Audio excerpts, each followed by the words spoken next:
I'm adopted, and my biological mother was 17, and so was my biological father. She was 7.5 months pregnant when she decided to go to Planned Parenthood, which is the largest abortion provider in the world, and they counseled her to have a late-term saline abortion, which is a saline salt solution that is injected into the mother's womb. The baby gulps that solution, it burns the baby inside and out, and then she is to deliver a dead baby within 24 hours. And to everyone's great shock and surprise, I didn't arrive dead but alive on April the 6th, 1977 in a Los Angeles County abortion clinic. What's fantastic about this, about the perfect timing of my arrival, is that the abortionist was not on duty yet.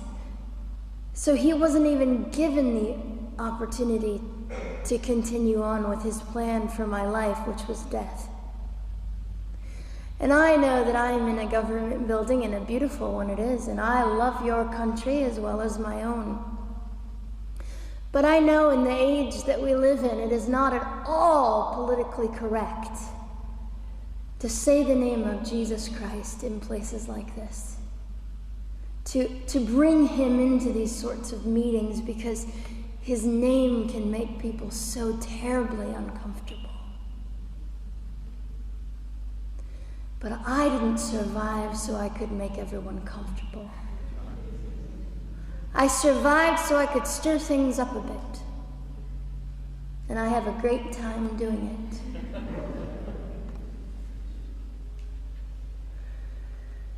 And so I was delivered alive, as I've already said, after 18 hours. I should be blind, I should be burned, I should be dead.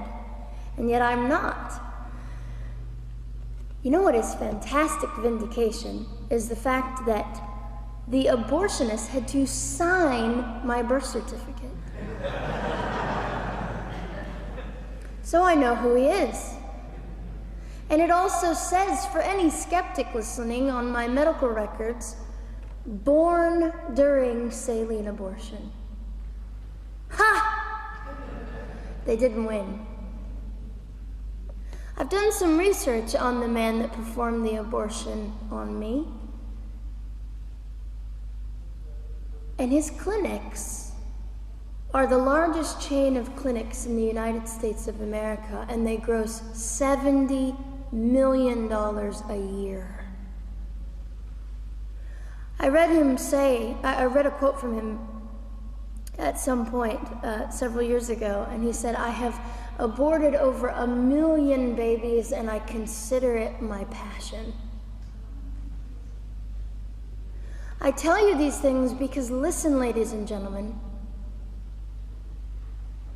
we are in an interesting battle, whether we realize it or not, in this world. It is a battle between life and death. What side are you on?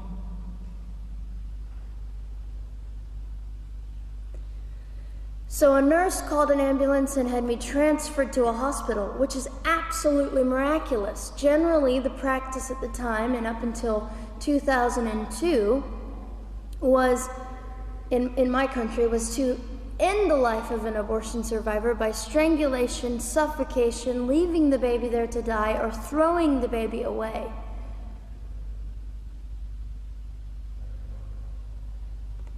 But on August the 5th, 2002, my extraordinary President Bush signed into law the Born Alive Infants Protection Act to prevent that from occurring anymore.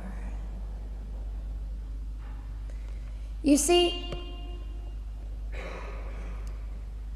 we're playing for keeps. We're playing I'm hoping to be hated by the time that I die so that I can feel God about me and understand what it was to be hated.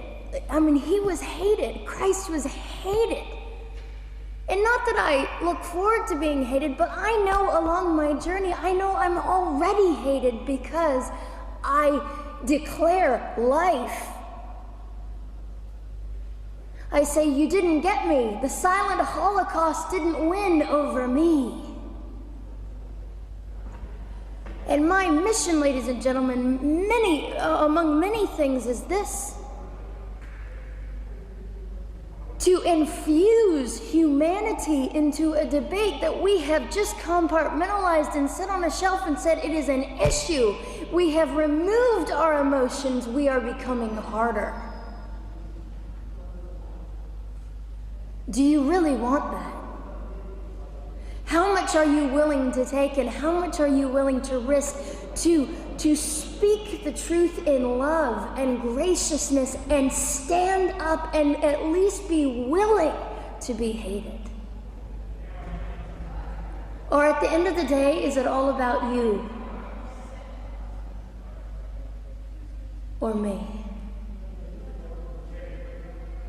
And so, after that, I was placed in an emergency foster care home where they decided they didn't like me very well, and as I'm fond of saying, I don't know how you could not adore me right from the start. What is wrong with these people? But they didn't. You see, I've been hated since conception by so many, and loved by so many more, but most especially by God. I'm his girl. You don't mess with God's girl. I got a sign on my forehead that says, you better be nice to me because my Father runs the world.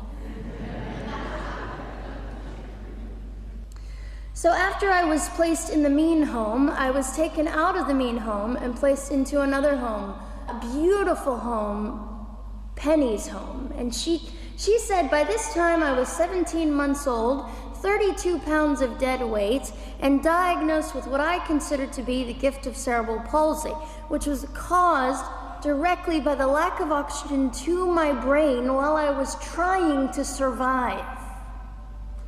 Now, I am just compelled to say this.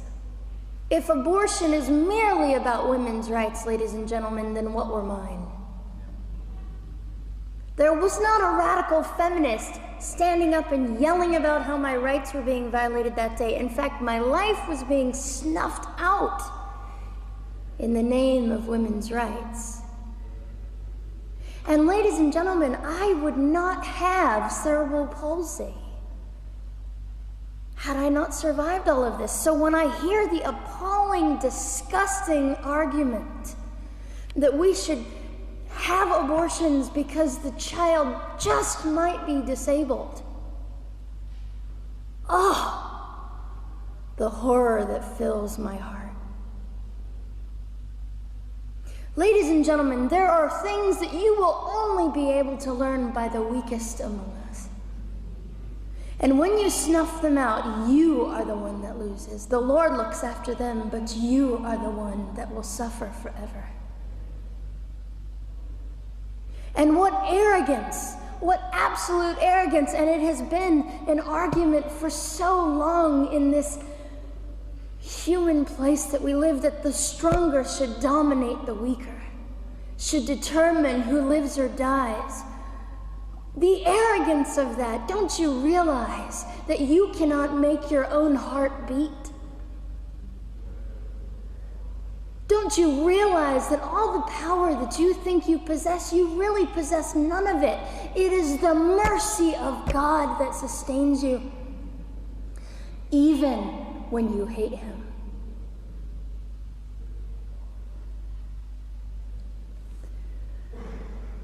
So they looked at my dear Penny and they said, Gianna will never be anything, which is always encouraging. And she decided to ignore them, and she worked with me 3 times a day, and I began to hold up my head, and they said, well, Gianna will never this and never that. Long story shorter, I was walking by the age of 3.5 with a walker and leg braces, and I stand up here today with a mild little limp and without a walker and leg braces. I fall gracefully sometimes and very ungracefully at other times, depending on the situation. but I consider it all for the glory of God. You see, ladies and gentlemen, I am weaker than most of you, but this is my sermon. And what a small price to pay to be able to blaze through the world as I do and offer hope. And I think in our misunderstanding of the way things work, we misunderstand how beautiful suffering can be. I don't willingly sign up for it, but when it comes, we forget. We forget that God is in control and God has a way of making the most miserable thing beautiful.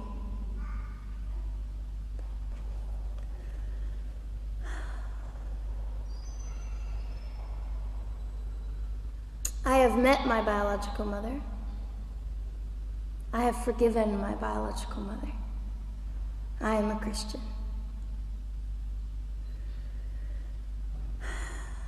She's a very broken woman. She came to an event I was having 2 years ago, showed up unannounced, and said, "Hello, I'm your mother."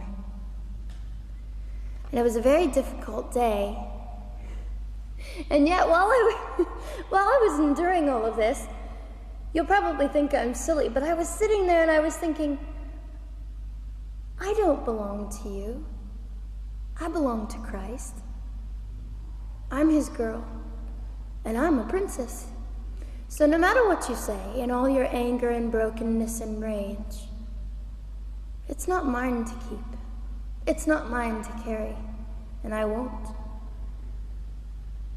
I was saying all this inside. So ladies and gentlemen, you have an opportunity. But for just a brief moment, I would like to speak directly to the men in this room and do something that is never done. Men, you are made for greatness. You are made to stand up and be men.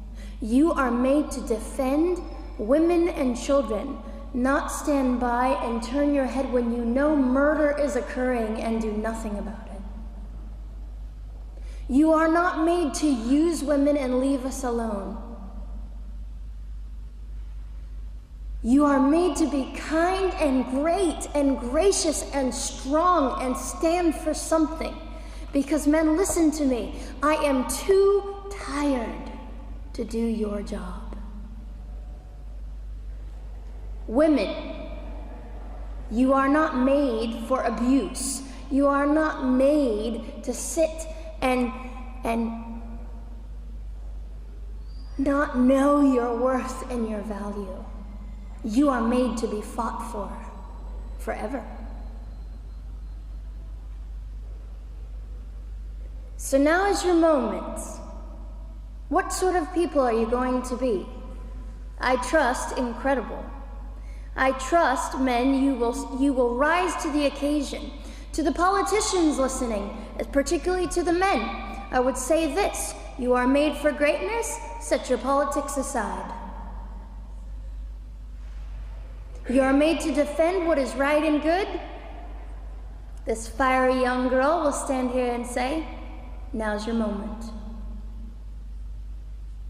What sort of man do you want to be? A man obsessed with your own glory, or a man obsessed with the glory of God?